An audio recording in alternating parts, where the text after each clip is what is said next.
All right, guys, it's time to start drywalling inside. But first, we need some steps so we can take the drywall up. That ladder's not gonna cut it. So let's get busy building some steps, some unconventional steps, some steps that are built a lot cheaper than ones with stringers, and using materials we got on hand. Let's get with it.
Well, the outside of this addition is getting closer to being finished.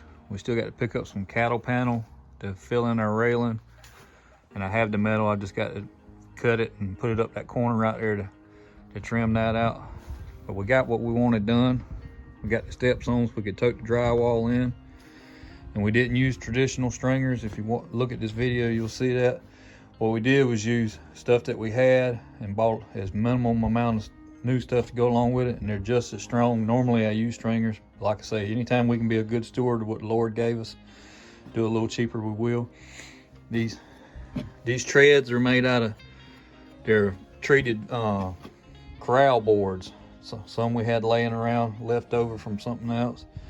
Then it's got a 2x4 and 4x4 to cut off pieces of 4x4s that were left over, and some 2x4 trees, all treated, and it's stout. It'll be there for right on. Did use a piece of decking board for the handrail that we had. But I will say, if you use these corral boards, take your router and put an edge on there. It makes this edge harder. It doesn't tear off and splinter as much, especially if you bump something down these steps. They're just gonna tear up and not be as comfortable. Your foot's not gonna slide over it as good if you drag your foot. It's just a whole lot better finished product when you get done like that.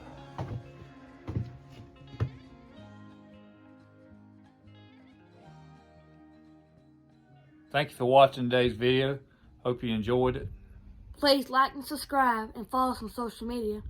As always, God gets the glory for the good in their lives. Jesus Christ is the Lord and Savior. Thank you and God bless.